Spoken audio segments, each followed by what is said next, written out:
Welcome back to True Crime Psyche. Today, I premiere a new feature. This recurring segment is called the Fallacious Reasoning True Crime Creator of the Week. No, this is not a play on words or meant to be suggestive. Fallacious reasoning is a real concept where there is essentially a flaw in one's logic and reasoning that can be easily refuted, which is what I intend to do here. Chances are you've experienced fallacious reasoning, especially in the true crime and crama communities. One way you can tell that you have experienced fallacious reasoning is when you are watching a creator and you hear them make a remark that causes you to roll your eyes and exclaim, "Give me a break," or utter "WTF," or just plain "Ah! Ah! Ah!"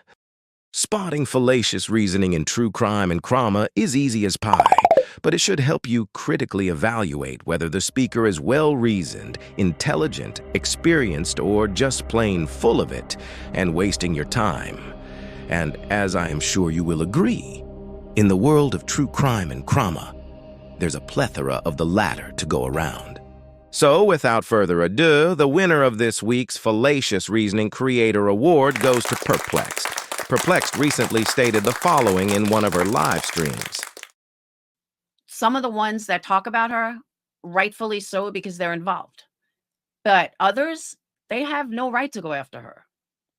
Hey, True Texan, they have no right to go after her. She didn't do anything to them.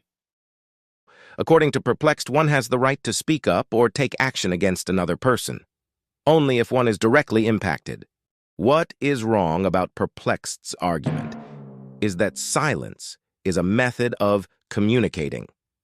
According to Albert Einstein, quote, "If I were to remain silent, I'd be guilty of complicity, thus of failure to say anything or speak up about something just because it does not have a direct impact on a person makes them an enabler. In other words, one is enabling potentially immoral, unjust, and heinous conduct by saying nothing. Staying silent may also lead to a growth of a larger societal problem. If you fail to say something about a situation just because a situation does not impact you directly and personally, you may later suffer an identical fate, confronted with the same problem without any support. And a failure to speak up on behalf of others is a detriment to the greater good of one's community."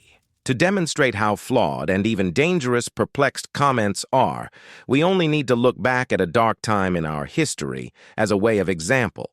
If we follow Purplexed's logic, when Hitler invaded and persecuted millions of Jews during the Holocaust, if it didn't directly impact you, then you had no right to publicly speak up and say anything about what was going on. Based on Purplexed's flawed thoughts, you would have no right to say anything if you were not personally persecuted.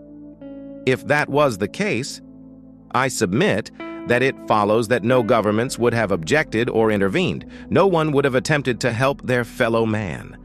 It would have devastatingly allowed Hitler to remain in power, never to be defeated, as an entire race was extinguished. Who knows what kind of world we would now live in if everyone not directly affected just shut up and allowed this injustice to continue. Clearly, this example demonstrates how deeply flawed and fallacious Purplexed's thoughts are. And that, my fellow Psyche friends, is why Purplexed has just been schooled by reason and logic, and why she is this week's winner of the Fallacious Reasoning True Crime Creator of the Week title. Heard any fallacious reasoning in true crime and crama and want to nominate a winner? Add your own nomination by putting the timestamp and link in the comment section beneath this video for consideration. Don't forget to like, share, and subscribe so you will be first to know when the next True Crime Psyche video drops.